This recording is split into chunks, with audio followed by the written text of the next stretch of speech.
আগামীকাল 12ই জানুয়ারি মহান দার্শনিক এবং ভারতবর্ষের আধ্যাত্মিক মুক্তিদাতা বিবেকানন্দের 163তম জন্মদিন। সেই উপলক্ষে আজকে আমরা প্রফেসর জ্যোতি দত্তের কাছে এসেছি তার সঙ্গে কথা বলতে, বিশেষ করে বিবেকানন্দের সমাজতান্ত্রিক ভাবনা সে বিষয়ে তার কাছে কিছু শুনতে। বলছেন অধ্যাপক জ্যোতির্ভূষণ দত্ত। নমস্কার। আগামীকাল বিবেকানন্দের 163তম জন্মদিন। সেই উপলক্ষে আমাদের আলোচনার বিষয় হচ্ছে বিবেকানন্দের সমাজতান্ত্রিক ভাবনা। সমাজতান্ত্রিক ভাবনার কথাটা বললেই আমাদের মনে পড়ে এঞ্জেলস এবং মার্কসের সমাজতন্ত্র কথা। কিন্তু মনে রাখতে হবে যে মার্কস ছিলেন বস্তুবাদী এবং বিবেকানন্দ ছিলেন ভাববাদী। সুতরাং এই দুইয়ের মধ্যে মতপার্থক্য হবে, এটাই তো স্বাভাবিক। দ্বিতীয়ত হচ্ছে কার্ল মার্কস সেই সময়কালে অষ্টাদশ শতক এবং 19 শতকের অর্থনীতি, দর্শন, সমাজবাদ এই সমস্তকে ভিত্তি করেই এবং এঞ্জেলসের সহায়তায় সমাজতন্ত্র সম্পর্কে একটা বিজ্ঞান ভিত্তিক সামগ্রিক পরিকল্পনা বা চিত্র তিনি আমাদের কাছে তুলে ধরেছিলেন। বিবেকানন্দ সেই অর্থে তার সমাজতান্ত্রিক ভাবনা সম্পর্কে সামগ্রিক কোন পরিকল্পনা বা চিত্র আমাদের কাছে তুলে ধরেননি, যদিও তার মতাদর্শের মধ্যে সমাজতন্ত্রের বহু উপাদান আমরা চিহ্নিত করতে পারি। প্রথমত, কার্ল মার্কস এবং বিবেকানন্দের মধ্যে যে মিল সাদৃশ্য, সেই কথাগুলি আমি আপনাদের কাছে তুলে ধরার চেষ্টা করছি। বলাই বাহুল্য, বিষয়টা অত্যন্ত ব্যাপক, অত্যন্ত জটিল। শুধু কম সময়ের মধ্যে পূর্ণ বিশ্লেষণ করা আমার পক্ষে সম্ভব না। আমি শুধু তার কতগুলি বিশেষ বৈশিষ্ট্য এবং একটা সংক্ষিপ্ত চালচিত্র তুলে ধরবো মাত্র।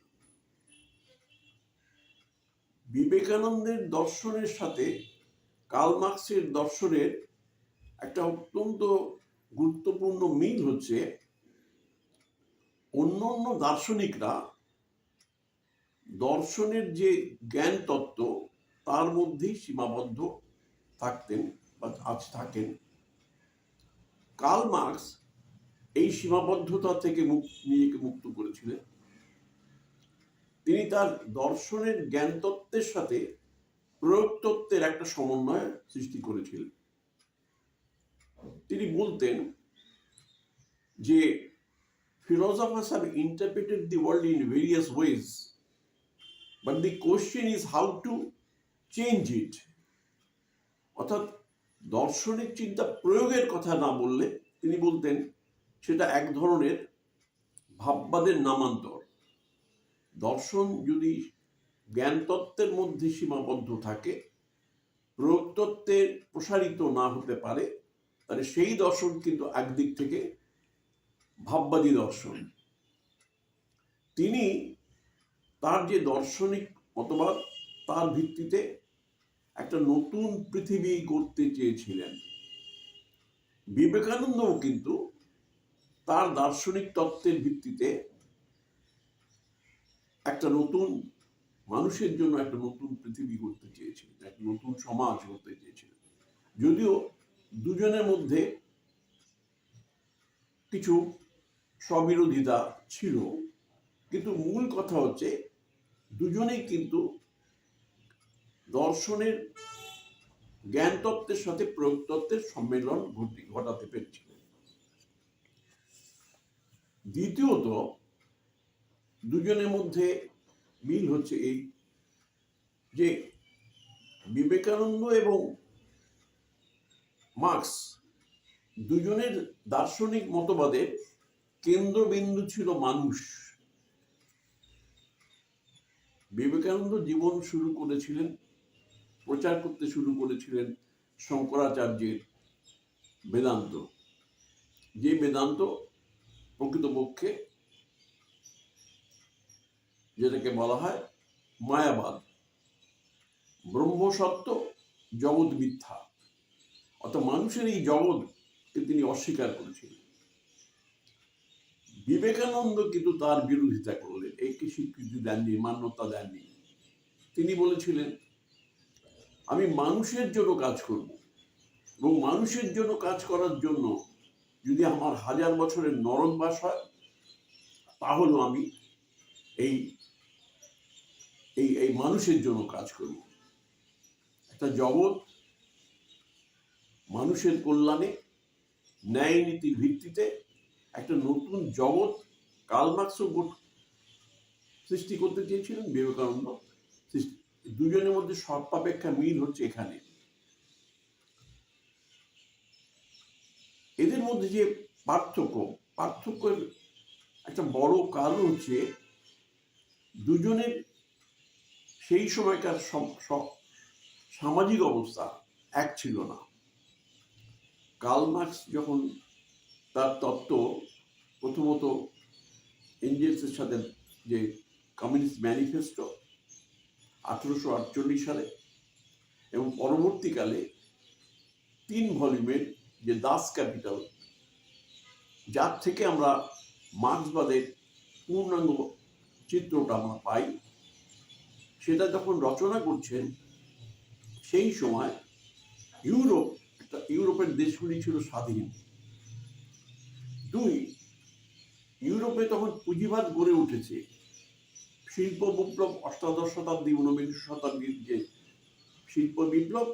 শিল্প বিপ্লবের হাত ধরেই ইউরোপে তখন পুঁজিবাদ প্রতিষ্ঠিত হতে চলেছে আর কি। এবং পুঁজিবাদে সবচেয়ে দুর্বলতা যেটা কার্ল মার্কস চিহ্নিত করলেন, সেটা হচ্ছে উৎপাদন ব্যবস্থা এবং উৎপাদন সম্পর্কের যে দুর্বলতা, এবং সবটাই অর্থনৈতিক স্বার্থকে কেন্দ্র করে, অধিকাংশের স্বার্থ এবং মুষ্টিমেয় স্বার্থ, মুনাফার স্বার্থ। ফলে কার্ল মার্কসের সমাজতন্ত্রে অর্থনৈতিক বিষয়টা যতটা গুরুত্ব পেয়েছিল, বিবেকানন্দের সমাজ ভাবনার মধ্যে অর্থনৈতিক ভাবনাটা অতটা গুরুত্ব পায়নি। কারণ তখন মনে রাখতে হবে, ভারতবর্ষ তখন একটা পুরোপুরি সামন্ততান্ত্রিক দেশ, এবং তখন ইস্ট ইন্ডিয়া কোম্পানির এই অর্থনীতি ভারত বাহক নিয়ন্ত্রক ছিল ইস্ট ইন্ডিয়া কোম্পানি। তো একটা দেশ ছিল পুঁজিবাদী দেশ, আর একটা দেশ ছিল সামন্ততান্ত্রিক দেশ। অর্থনৈতিক দিক থেকে পুঁজিবাদের ক্ষেত্রে অর্থনৈতিক সমস্যাটাই বড় ছিল। সামন্ততান্ত্রিক দেশে যেটা বিবেকানন্দকে পীড়িত করেছিল, সেটা হচ্ছে সামন্ততান্ত্রিক ধর্মান্ধতা এবং উপনিবেশের যে সমস্যা।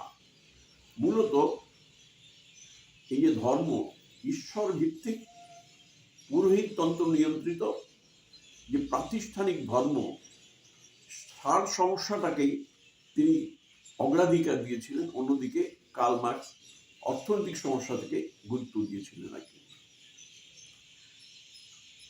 কথাটা বলার অর্থ এই যে সামন্ততান্ত্রিক সমস্যাকে কেন্দ্র করে, ধর্মান্ধতাকে কেন্দ্র করে, জাতপাতের সমস্যাকে কেন্দ্র করে নতুন সমাজ প্রতিষ্ঠার যে অঙ্গীকার যেটা বিবেকানন্দ করেছিলেন, কার্ল মার্কস পুঁজিবাদের শ্রেণীভিত্তিক সমাজের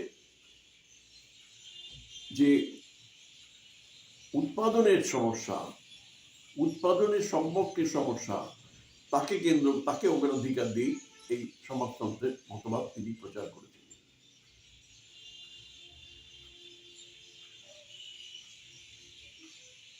তৃতীয় আরেকটা হচ্ছে, দুজনেই কিন্তু সমাজতান্ত্রিক ভাবনার আরেকটা কেন্দ্রবিন্দু হচ্ছে মানবতাবাদ, মানুষের জন্য করতে হবে। কিন্তু এখানে বিবেকানন্দের সাথে মার্ক্সের একটা পার্থক্য ছিল। মার্ক্সের মানবতাবাদ ছিল ইউরোপীয় মানবতাবাদ, পাশ্চাত্য মানবতাবাদ।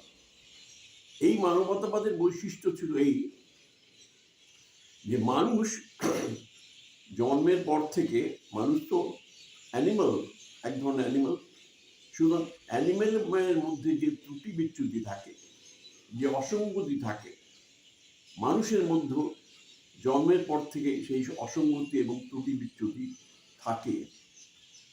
মানবতাবাদের মূল কথা হচ্ছে যে একে পরিবর্তন করতে গেলে মানুষের মধ্যে কিছু নতুন ভাবনা, নতুন দক্ষতা, সেগুলি সঞ্চারিত করতে হবে বাইরে থেকে।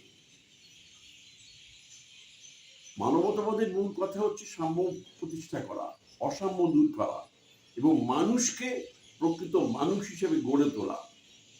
সেখানে এই গড়ে তোলার ক্ষেত্রে তাদের দৃষ্টিভঙ্গি ছিল যে অ্যানিমাল হিসেবে মানুষের মধ্যে যে ত্রুটি বিচ্যুতি, সেগুলিকে দূর করার জন্য নতুন করে বাইরে থেকে কিছু গুণ এবং দক্ষতা সঞ্চারিত করা। বিবেকানন্দের মানবতাবাদ কিন্তু এর থেকে স্বতন্ত্র ছিল। তার মানবতাবাদ, আমার একটা প্রশ্ন, বিশেষ করে ভারতীয় সমাজের বর্ণবাদ, হিন্দু ধর্মের নানা সংকীর্ণতা ইত্যাদি প্রসঙ্গে বিবেকানন্দের যে সমাজ ভাবনা, এবার সেই সম্পর্কে আমাদের কাছে কিছু বলুন। এই প্রসঙ্গে বলার জন্যই কথা রাখছি যে তার মানবতাবাদ, তিনিও অসাম্য দূর করতে চেয়েছিলেন এবং মানুষকে প্রকৃত মানুষ হিসেবে গড়ে তুলতে চেয়েছিলেন। এই ক্ষেত্রে তার দৃষ্টিভঙ্গি ছিল যে মানুষ স্বভাবত অসীম, কিন্তু পার্থিব কারণে তিনি যে সসীম আর কি সীমাবদ্ধতা, সেই দূর করার জন্য তার মধ্যেই উপাদান আছে, শুধু সেটা সুপ্ত আছে, সেটাকে প্রকাশিত করতে হবে। তাই তিনি শিক্ষার ক্ষেত্রে বলছেন, education is perfection of the manifestation already in man. মানুষের মধ্যেই পূর্ণতা আছে, পারফেকশন আছে, কিন্তু সুপ্ত আছে, তাকে জাগরিত করতে হবে। ওয়েস্টার্ন যে মানবতাবাদ যেটা আমি বলছিলাম, সেটা হচ্ছে বাইরে থেকে অনুপ্রবেশ করানো, সঞ্চারিত করা। কিন্তু মার্ক্সের মানবতাবাদ হচ্ছে তিনি মানুষ যে অমৃতের পুত্র, বেদান্তের এই বিশ্বাস, তাকে ভিত্তি করে মানুষের মধ্যে সুপ্ত চেতনাকে প্রকাশিত করা। সাম্য প্রতিষ্ঠার ক্ষেত্রে বিবেকানন্দ ধারণা ছিল, বেদান্ত বলছে মানুষ অমৃতের পুত্র, সবাই যদি অমৃতের পুত্র হয় তাহলে সবার সমান অধিকার থাকবে এবং সবার সমান দক্ষতা অর্জন করার সম্ভাবনা থাকবে। এই ভিত্তিতে তিনি বলেছিলেন যে বাইরে থেকেও সঞ্চারিত করা না, তার মধ্যে যে আছে সেটাকে প্রকাশিত করা, সসীম মানুষকে অসীমে রূপান্তরিত করা শিক্ষার মাধ্যমে এবং সমাজ ব্যবস্থার মাধ্যমে। এবং এই প্রসঙ্গে তিনি বলেছেন, ধর্মের দুটো রূপ, একটা হচ্ছে ঈশ্বর নির্ভর এবং পুরোহিততন্ত্র নিয়ন্ত্রিত প্রাতিষ্ঠানিক ধর্ম, আর একটা ধর্ম হচ্ছে যে ন্যায় নীতি নির্ভর মানব কল্যাণের জন্য যে ধর্ম, যেটাকে উনি বলছেন যে মানব ধর্ম। যে মানব ধর্মে রবীন্দ্রনাথ বিশ্বাসী ছিলেন এবং ভারতবর্ষের বহু মনীষী তাদেরও এই মানব ধর্মের প্রতি, বিবেকানন্দ এই মানব ধর্মকে কেন্দ্র করেই সমাজকে গড়তে চেয়েছিলেন। কার্ল মার্কসও এই মানব ধর্মকে বৃদ্ধি করেছিলেন। মানে প্রাতিষ্ঠানিক ধর্ম, পুরোহিততন্ত্র নিয়ন্ত্রিত ধর্ম বা ঈশ্বর ভিত্তিক ধর্ম, যদিও বিবেকানন্দ ঈশ্বর বিশ্বাস করতেন, তা সত্ত্বেও তিনি এই প্রাতিষ্ঠানিক ধর্মকে না, মানব ধর্মের প্রতি ছিল তার মূল আস্থা। এই প্রসঙ্গে যে কথাটা বলার কথা, যেটা প্রশ্ন করা হলো, এই মানব ধর্ম সাথে তিনি ঈশ্বরকে যুক্ত করেছিলেন। কারণ হচ্ছে কি, ভারতবর্ষ একটা দেশ যেখানে আমাদের যে ছটা যে প্রধান ধর্ম, এর মধ্যে চারটে ধর্ম মানে হিন্দু, বৌদ্ধ, শিখ এবং জৈন, এর উৎপত্তি কিন্তু এই ভারতবর্ষে এবং এর প্রসারও ভারতবর্ষে হয়েছিল। আর দুটো যে ধর্ম, খ্রিস্ট ধর্ম এবং ইসলামের ধর্ম, সেমেটিক ধর্ম, সেটা কিন্তু অন্য দেশ থেকে এসেছিল।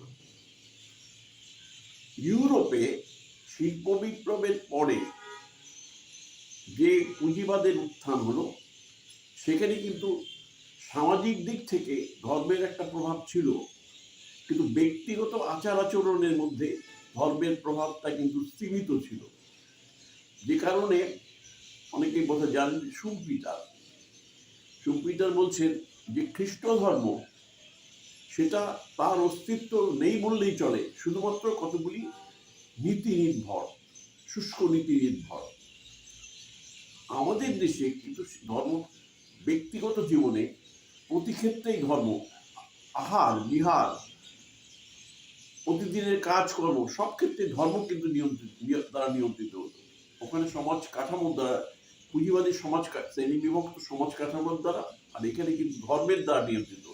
এবং এই ধর্মটা, যেটা কার্ল মার্কস বলেছেন, তাকে পুঁজিবাদীরা বা শ্রেণী বিভক্ত সমাজের যা মালিক বা নিয়ন্ত্রক, তারা এই ধর্মকে বারবার শোষণের অস্ত্র হিসেবে ব্যবহার করছে। এই ক্ষেত্রেও কিন্তু কার্ল মার্কসের সাথে বিবেকানন্দের খুব মিল। তিনিও মনে করতেন যে পুরোহিততন্ত্র এবং ধর্মকে তিনি বলছেন ধর্মান্ধতা, প্রকৃত ধর্ম না, ধর্মান্ধতা জাত থেকেই, জাতপাতের উদ্ভব। এই ধর্মান্ধতা থেকেই মানুষ ধর্মকে শোষণের যন্ত্র হিসেবে ব্যবহার করার সুযোগ পেয়েছিলেন, কিন্তু তিনি ধর্মকে বাদ দিতে চাননি। কিন্তু তার মধ্যে আবার একটা অদ্ভুত ছিল যে শঙ্করাচার্যের বেদান্ত যেমন পার্থিব জীবনকে উপেক্ষা করেছে, বর্জন করতে চেয়েছেন, উনি বলছে না, মানুষের দুটো জীবন, একটা জীবন ইন্দ্র নির্ভর, এই পার্থিব যে জীবন, এর যে দাবি, এই দাবিকে উপেক্ষা করা যাবে না। কোনো ধর্ম যদি উপেক্ষা করে, সে ধর্ম মানুষের ক্ষতি করছে। আর কিন্তু তার মধ্যে আর একটা জিনিস আছে, সে হচ্ছে একটা অসীম ইচ্ছা, একটা অতীন্দ্রিয় ইচ্ছা প্রত্যেক মানুষের মধ্যে থাকে, এবং সেটাই হচ্ছে তার ধর্ম। অর্থাৎ এই যে অতীন্দ্রিয় ইচ্ছা আর পার্থিব জীবনের ইন্দ্রিয় নির্ভর প্রয়োজন, এই দুয়ের মধ্যে একটা সমন্বয় করতে চেয়েছিলেন। তিনি বলছেন যে একটা লোক যে এভারেস্টে যায়, একটা লোক সারা জীবন ঘুরে ঘুরে বিজ্ঞানের চর্চা করে, ভালো করে খায় না, নিজের যত্ন নেয় না, এগুলি কি করে? তার ইন্দ্রিয়গ্রাহ্য প্রয়োজন মেটানোর জন্য না। পাহাড়ে কেন যে মানুষ যায়, সমুদ্রে কেন যায়, মানুষ যেন নিজের স্বার্থ ত্যাগ করে অন্যের স্বার্থের জন্য জীবন বিসর্জন কেন দেয়? তার মধ্যে একটা তীব্র ইচ্ছা আছে, সেই ইচ্ছাটাই হচ্ছে ওই অতীন্দ্রিয় ইচ্ছা। কার্ল মার্কস যেমন হেগেলের অ্যাবসলিউট আইডিয়াকে বর্জন করেছিলেন, কিন্তু বিবেকানন্দ কিন্তু এই যে মানুষের অসীম ইচ্ছা, অতীন্দ্রিয় ইচ্ছা, বাস্তব জীবনের প্রয়োজনের বাইরে গিয়ে নতুন ইচ্ছা, এটাকে অগ্রাহ্য করেননি। এ প্রসঙ্গে একটা কথা বলার লোভ সম্বরণ করতে পারছি না। রবীন্দ্রনাথ কিন্তু তাই করেছেন।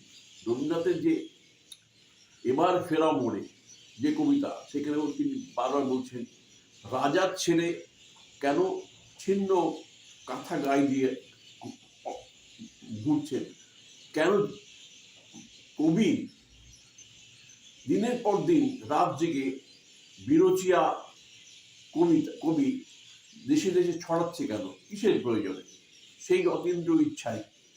এই যে অতীন্দ্র ইচ্ছার বিষয়টাকে, এটাকে ঈশ্বর নির্ভর ইচ্ছা না বললেও পার্থিব যে প্রয়োজন তার বাইরে গিয়ে একটা ইচ্ছা।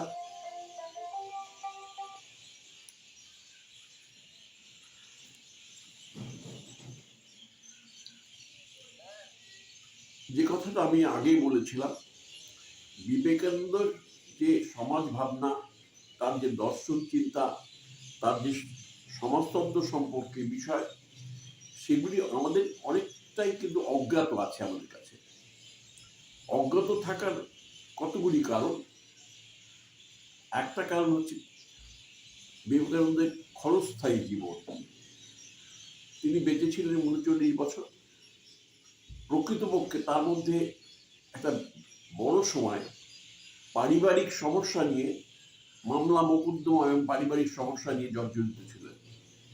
আপনারা অনেকেই জানেন এই পারিবারিক সমস্যার কারণে তার দুটো বোন, দিদি, তাদের আত্মহত্যা করতে হয়েছিল। তাদের অত্যন্ত দারিদ্র্যের মধ্যে দিন যাপন করতে হয়েছে। বছরের পর বছর মামলা মোকদ্দমার জন্য সময় নির্বাহ করতে গিয়ে মেট্রোপলিটনের চাকরি তাকে ছাড়তে হয়েছিল। পরবর্তীকালে ব্রাহ্ম ধর্মের সাথে তিনি যুক্ত হন, রামকৃষ্ণের সাথে যুক্ত হন।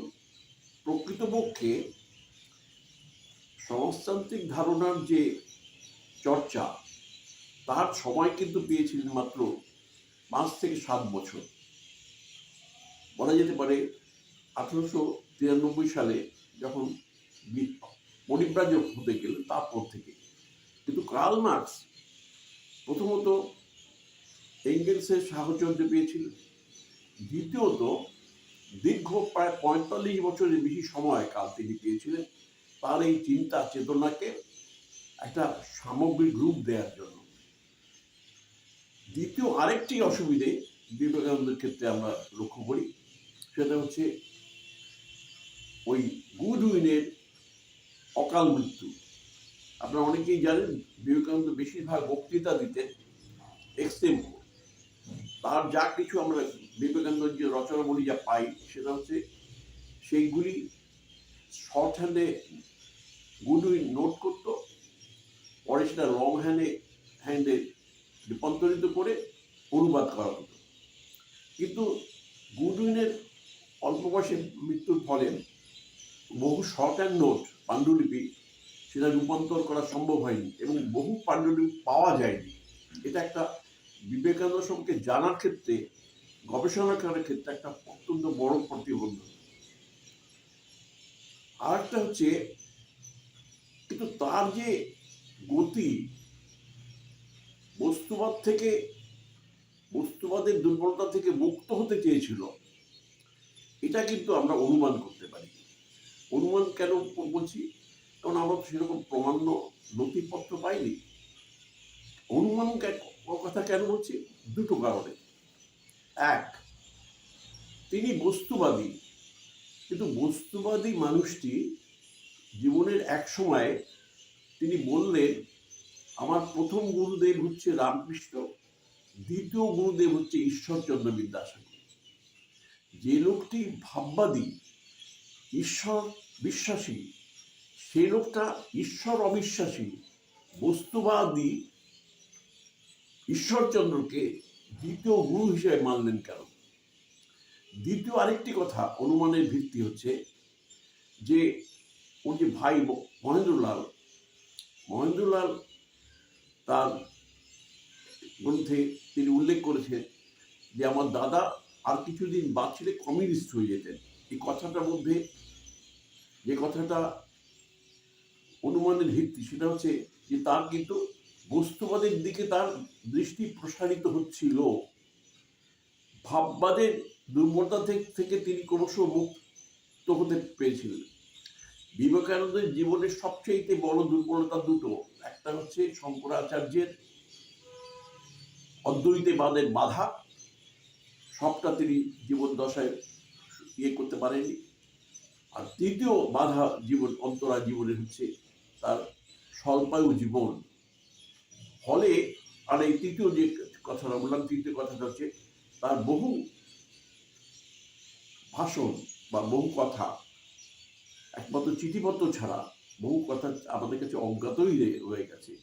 কিন্তু ওই যে দুটো কথা, যে আমার দ্বিতীয় গুরুদেব হচ্ছে বিদ্যাসাগর, আর দুই হচ্ছে মহেন্দ্রলালের যে উক্তি যে আমার আর কিছুদিন থাকলে আমার দাদা কমিউনিস্ট হয়ে যেতে পারতেন, এই থেকে আমরা অনুমান করতে পারি যে তার মধ্যে বস্তুবাদের দুর্বলতা থেকে মুক্তি হওয়ার একটা প্রচেষ্টা শুরু হয়েছিল, অন্তত এই কথাটা বলতে পারি।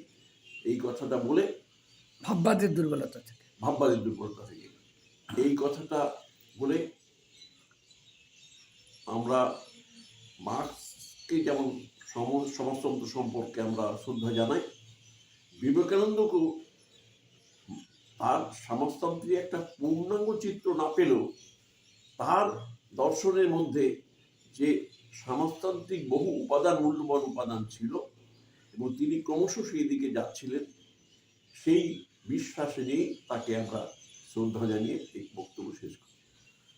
আজকে আমাদের একটা অসাধারণ আলোচনা আমরা এখানে পেলাম, যেখানে বিশ্বের সমাজতন্ত্রের প্রবক্তা মহান কার্ল মার্ক্সের অবদানের সঙ্গে ভারতীয় সমাজের প্রেক্ষাপটে যিনি প্রথম সমাজতান্ত্রিক, সেই বিবেকানন্দের সমাজতান্ত্রিক চিন্তা বিষয়ে প্রখ্যাত পণ্ডিত অধ্যাপক জ্যোতির্ভূষণ দত্ত আমাদের কাছে এতক্ষণ বললেন।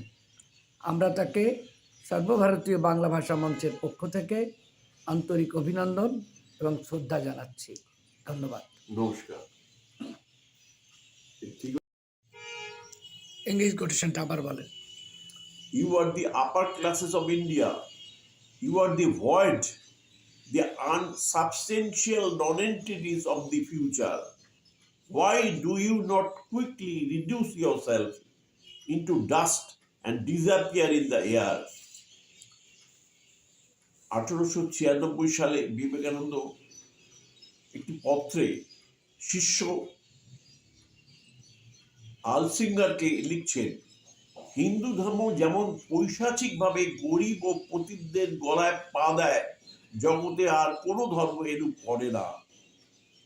পুরোহিততন্ত্র ভারত বিধ্বংসী বিষ, লাথি মেরে পুরোহিতদের দূর করো, কারণ তারা প্রগতি বিরোধী।